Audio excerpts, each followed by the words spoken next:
El aroma a lirios flotaba en el aire, un perfume dulce, casi sofocante, de una vida que estaba a punto de comenzar.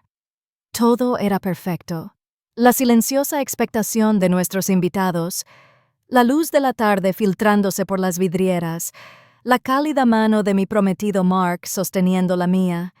El oficiante sonrió, su voz un suave murmullo en la silenciosa iglesia. Si alguno de los presentes sabe alguna razón por la que esta pareja no deba unirse en santo matrimonio, que hable ahora o calle para siempre. Siguió un silencio absoluto. Era el momento soñado por toda novia. Pero al prolongarse el silencio, una fría claridad me invadió. Mi sueño no era este. Mi sueño no era una mentira. Respiré hondo, sintiendo que el mundo giraba en torno a una sola decisión. Mi voz, al salir, fue firme, mucho más firme de lo que sentía. Sí, lo soy. Un jadeo colectivo recorrió las bancas. Mark giró la cabeza hacia mí, con los ojos abiertos por la confusión. Vi a mi familia en primera fila, sus sonrisas perfectas congeladas en máscaras de horror. Aparté la mirada del altar y los miré a ellos, dejando que el micrófono amplificara mis siguientes palabras. Me opongo. Dado que esta unión se basó en términos fraudulentos orquestados por mi propia familia, para entender por qué detoné mi propia boda a solo unos minutos del altar, hay que comprender la conversación. Escuché por casualidad, apenas 18 horas antes, una conversación que convirtió mi alegría en una prueba contundente. Había llegado a casa de mi hermana. Sentía el corazón tan lleno de felicidad que iba a estallar. En mis manos sostenía un pequeño regalo sentimental para ella, una muestra de gratitud para mi dama de honor. Pero al entrar en el recibidor, sus voces se oían desde la sala de estar y me quedé paralizada. La primera voz era la de mi hermana, Amanda, la niña mimada de la familia, cuya ambición brillaba con tanta intensidad que eclipsaba a todos los demás. No entiendo por qué tuvo que ser tan tacaña con el local. Dijo con un tono cargado de desdén. Es vergonzoso. Menos mal que intervenimos para ayudar a Mark con su préstamo comercial. Al menos ahora tenemos algo de influencia. La voz de mi padre se unió a la suya. Un familiar y retumbante pronunciamiento. Tu hermana y su trabajito en el gobierno. Es meticulosa, se lo concedo. Pero no tiene ninguna ambición. Mark es el verdadero premio. Ese acuerdo prenupcial que redactó tu abogado es nuestra póliza de seguro. Cuando su empresa tecnológica despegue, nuestra inversión finalmente se amortizará. Entonces mi madre asestó el golpe demoledor final. Sus palabras, un veneno suave. Ni siquiera leerá la letra pequeña. Ella confía en nosotros. Siempre ha sido la obediente. En ese momento el regalo en mi mano se sintió como un bloque de plomo. Mi matrimonio no fue una celebración, fue una transacción, fue una adquisición hostil, y yo era el activo que se liquidaba discretamente. Para ellos, yo vivía en un mundo de cubículos beige y hojas de cálculo predecibles, una vida tranquila para su hija, que era tranquila. Mi hermana Amanda era la que vivía en un ambiente vibrante. Recuerdo la fiesta de lanzamiento de su tercera startup, una aplicación de bienestar llamada Serenisphere, que se celebró incluso antes de que ella hubiera programado la página de inicio de sesión. Nuestros padres alquilaron una galería de arte entera para ella. Mi padre, un hombre que medía el valor en las cotizaciones bursátiles y los titulares, se movía entre la multitud, presumiendo de la visión de Amanda, su disrupción en el mundo tecnológico. Mi madre estaba de pie junto a él, asintiendo. Su sonrisa era un reflejo perfecto y orgulloso de la suya. Tenían servilletas de cóctel con su marca. Para una empresa sin ingresos y con una idea esbozada en un bloc de notas, tenían servilletas con impresión personalizada. Me quedé en un rincón observando esto, y el cálculo mental empezó a hacerse a toda velocidad, como siempre. El costo de esa fiesta superó la entrada que con tanto esfuerzo había ahorrado para mi primer auto. Los elogios que le dedicaron por una idea fueron más fuertes que el amable gesto de asentimiento que recibí por graduarme con honores. Recordé aquella vez, apenas unos meses antes, cuando recibí una distinción del departamento por mi trabajo en un caso importante. Cuando intenté contárselo a mi padre durante la cena, apenas levantó la vista de su estaca. «Qué bien, cariño», dijo. Las palabras fueron una suave palmadita en la cabeza. «Solo ten cuidado en esa oficina aburrida». Aburrida. Esa era la palabra que usaban para mi vida. Estable, segura, predecible. Se convirtió en una broma familiar y me apodaron el contador. No era un cumplido a mi precisión. Era una etiqueta para mi aparente falta de imaginación. Y Mark, mi ambicioso y brillante prometido, sin saberlo, se había tragado la historia. Me amaba. Yo lo sabía, pero me veía a través de su lente. Su firme y confiable Sarah, un ancla reconfortante, mientras que mi hermana era el emocionante barco que navegaba hacia nuevos mundos. Escuchaba, cautivado, mientras Amanda hablaba de capital semilla y penetración en el mercado, sin darse cuenta de que la mujer con la que se iba a casar navegaba cada día en aguas mucho más peligrosas.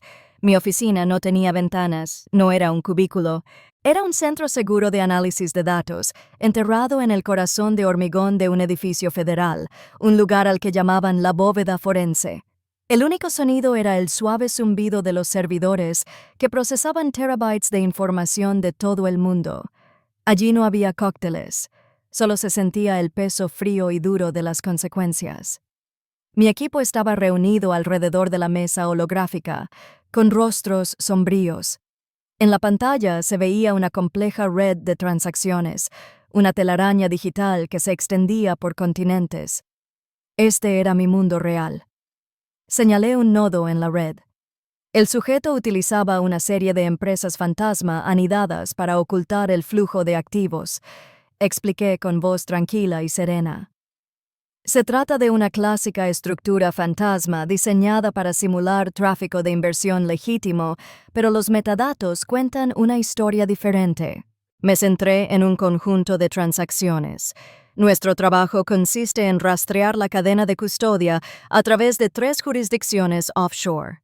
Comenzaremos ejecutando el mandato de Ulises para congelar sus cuentas corresponsales conocidas. Eso detendrá la hemorragia y nos dará tiempo para apoderarnos de los activos principales. Mi director, Marcus, un veterano del departamento agudo y sensato, cuyo respeto era notoriamente difícil de ganar, estaba de pie al fondo de la sala, con los brazos cruzados. Escuchó mi análisis completo sin interrupciones. Cuando terminé, la sala quedó en silencio, esperando su veredicto. No miró a la pantalla, sino directamente a mí, y asintió con decisión. «Buen trabajo, Sarah», dijo, con la voz penetrando la tensión. «Tu análisis es la única razón por la que vamos por delante en esto». En esa sala yo no era el contable, era el investigador principal. Yo no era la hija callada y aburrida. Era la persona en quien confiaban para desentrañar una conspiración criminal multimillonaria. El respeto en esa habitación estéril y sin ventanas era más real que cualquier elogio vano jamás proferido en una fiesta lujosa. Mi familia veía mi vida en blanco y negro, un aburrido libro de cuentas de un trabajo de 9 a 5. No tenían ni idea de que mi mundo era uno de códigos ocultos, fantasmas digitales y apuestas tan altas que ni siquiera podían empezar a comprenderlas. Me veían como un peón en su pequeño tablero de ajedrez. Estaban a punto de descubrir que yo era quien escribía las reglas del juego. Durante toda mi vida les había permitido definirme, la tranquila, la segura, la que seguía las reglas. Pero olvidaron algo. No solo seguí las reglas, las hice cumplir. No recuerdo el viaje de regreso al hotel. Debí de ir en piloto automático. Mi mente era una estática candente de sus palabras. Cumpliendo con la póliza de seguro Leverage, el dolor era físico, una opresión aplastante en el pecho. Durante unos minutos dejé que me invadiera. La brutalidad de todo aquello. Pero entonces algo más encajó. Toda una vida de entrenamiento, de compartimentar las emociones para encontrar los hechos, se apoderó de mí. La parte de mí que era hija, hermana, novia, se quedó en silencio. El investigador tomó la iniciativa. Esto ya no era un drama familiar. Esto era una conspiración para cometer fraude. Mi habitación de hotel debía ser un santuario nupcial.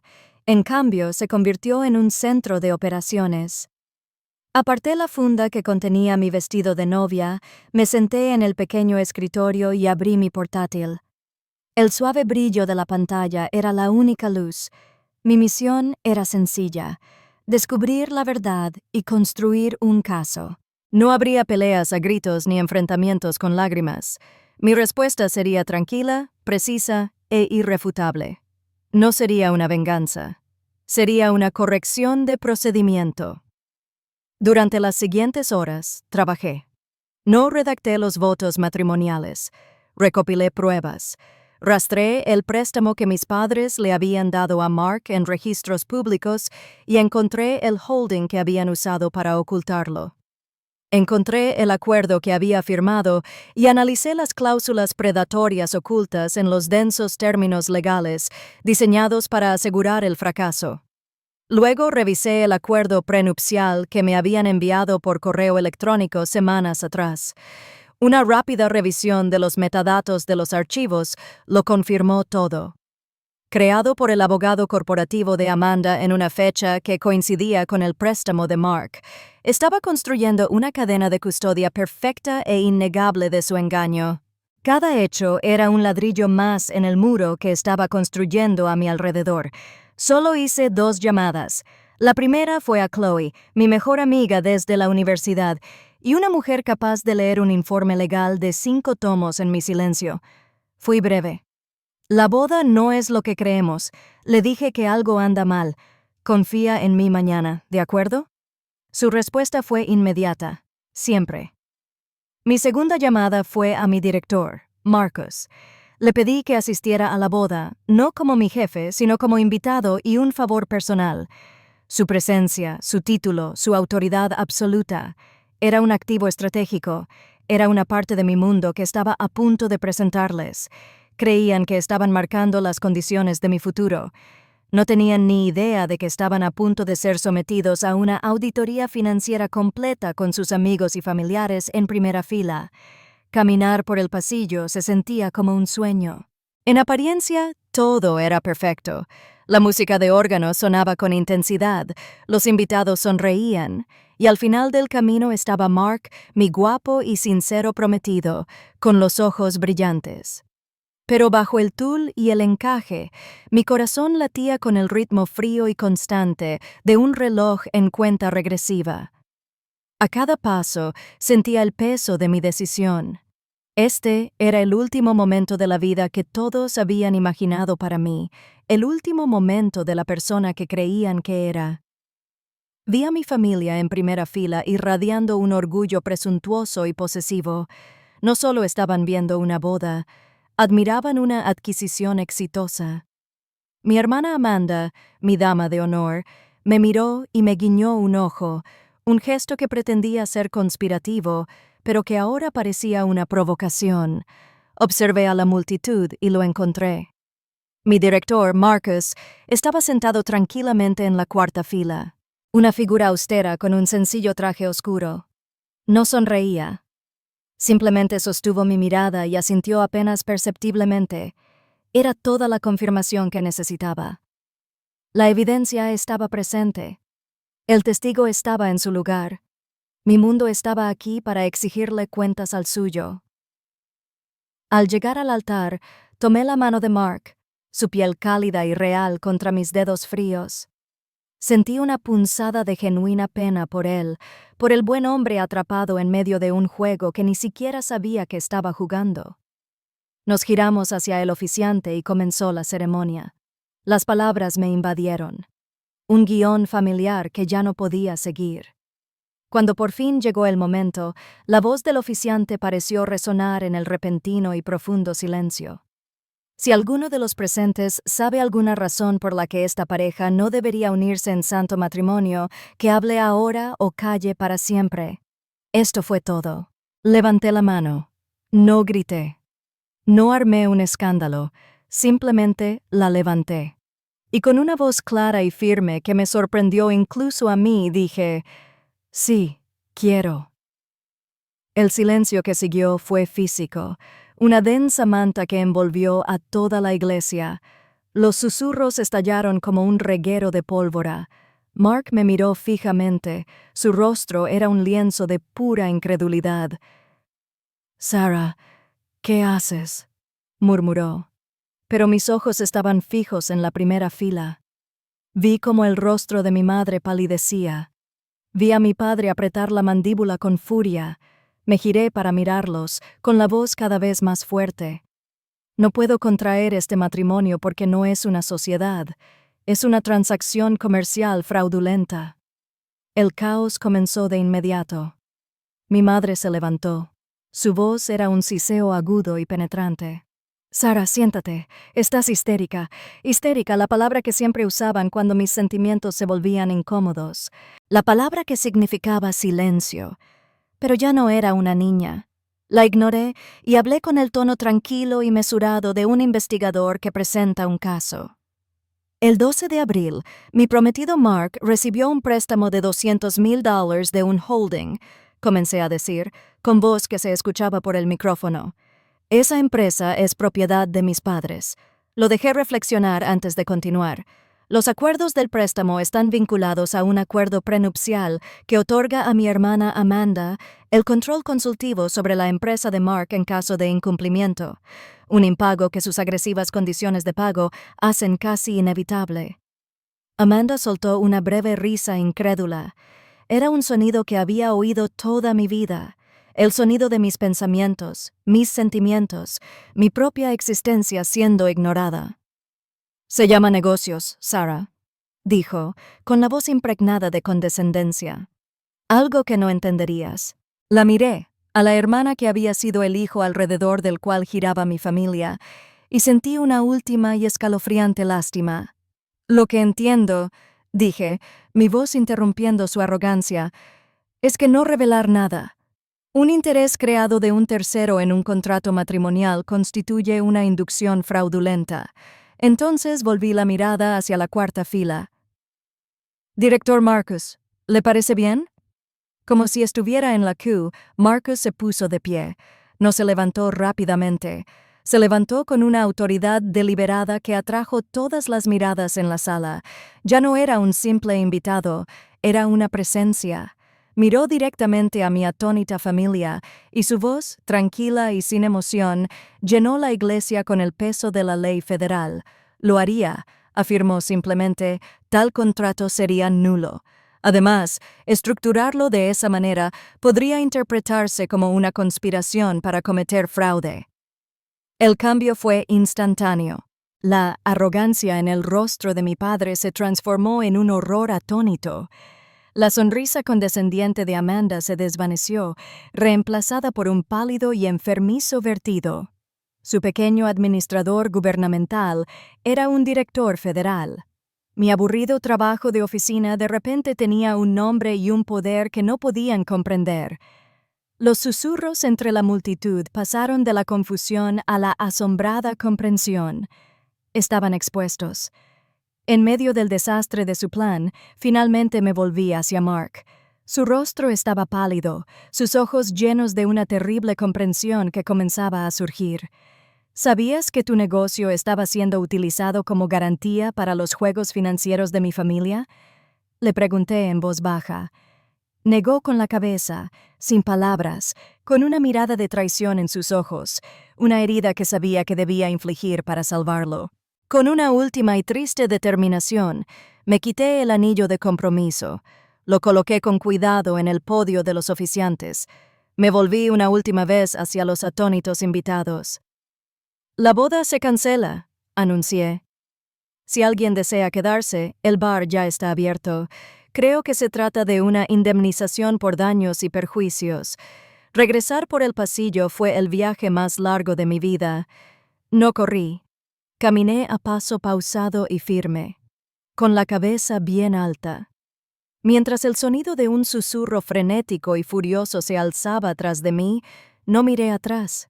Sabía que si lo hacía, vería los restos de mi infancia, los rostros destrozados de quienes se suponía que debían amarme incondicionalmente, y necesitaba liberarme de ellos.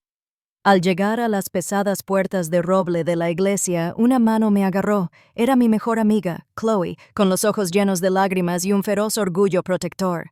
No dijo ni una palabra. Simplemente me abrazó, y en ese abrazo, finalmente solté el aliento que sentía haber contenido toda mi vida. Un momento después, Mark se acercó a nosotros en el vestíbulo de la iglesia. Su rostro era un desastre de confusión y un horror incipiente. No estaba enojado, solo destrozado. «Sarah, no tenía ni idea», balbuceó, con la voz entrecortada. «Te juro que nunca lo habría sabido. Me dijeron que era lo normal». Lo miré y los últimos rescoldos de mi ira se extinguieron, reemplazados por una profunda tristeza. Él también era una víctima, un peón en su juego, igual que yo. «Sé que no, Mark», dije con voz suave. Contaban con eso de ambos. Nos quedamos allí un momento en el silencio resonante. Dos personas cuyo futuro había sido robado por una mentira. No quedaba nada más que decir. Compartimos un último asentimiento triste en señal de comprensión, y luego salí de aquella iglesia y me adentré en el resto de mi vida. Un año después, vivía en una ciudad que mi familia ni siquiera había visitado. Mi apartamento estaba en el piso 34, con una pared de ventanas que daban a un extenso horizonte de acero y cristal. Era una vista que solo prometía futuro. Había aceptado un traslado y un ascenso. Mi nuevo cargo era jefe de sección y pasaba mis días en un centro de mando de vanguardia, al mando de un equipo de los analistas más brillantes del país. El trabajo era exigente, había más en juego que nunca, y nunca me había sentido tan a gusto. Mi nueva vida se construyó sobre una base propia, cimentada en la competencia y el mérito. Mi equipo se convirtió en mi familia, no una familia de obligaciones y resentimientos enredados, sino una forjada en el fuego silencioso del respeto mutuo. Estaba David, un ex criptógrafo capaz de detectar patrones en la estática. María, una lingüista forense capaz de encontrar una mentira en una sola coma mal colocada, y Chloe, que se había transferido a la división legal del mismo edificio solo para estar cerca. Tomábamos algo después de un caso largo, y la conversación era un resumen fácil de nuestra experiencia compartida. No necesitaban que les contara mi ambición, la veían en mi trabajo, nunca cuestionaron mi autoridad. Me la ganaba cada día. No había apodos ni palmaditas despectivas. Aquí simplemente era el jefe, y eso era más que suficiente. Una noche estaba de pie junto a mi ventana, viendo cómo las luces de la ciudad cobraban vida. Al anochecer, mi teléfono vibró en el mostrador. Lo cogí esperando un mensaje de mi equipo sobre un caso pendiente, pero era de un número que no había visto en muchísimo tiempo. Era mi padre. El mensaje era breve, apenas unas pocas palabras que le había llevado un año escribir. «Nos equivocamos. Espero que algún día puedas perdonarnos». Leí las palabras y esperé a que los viejos sentimientos afloraran. La ira, el dolor, el anhelo desesperado de una niña que solo quería que su padre estuviera orgulloso de ella. Pero no llegaron. Había un destello de algo, el fantasma de un viejo dolor, pero era distante, como una tormenta en otro país. La verdad era que su disculpa ya no importaba. Mi paz ya no estaba en sus manos. No era algo que él pudiera concederme ni negarme. La había construido yo mismo aquí en esta ciudad, en esta vida. Una pequeña sonrisa sincera se dibujó en mis labios. No respondí. No borré el mensaje. Simplemente archivé la conversación. Una última prueba archivada para siempre, y mi atención volvió a la hermosa, extensa e ilimitada vista. Mi familia creía que un legado consistía en controlar los bienes. Tuve que enseñarles que mi integridad era un activo que jamás podrían adquirir. Si alguna vez has tenido que alejarte para encontrar tu valor, comparte tu historia a continuación. En esta comunidad, tu valor no es negociable.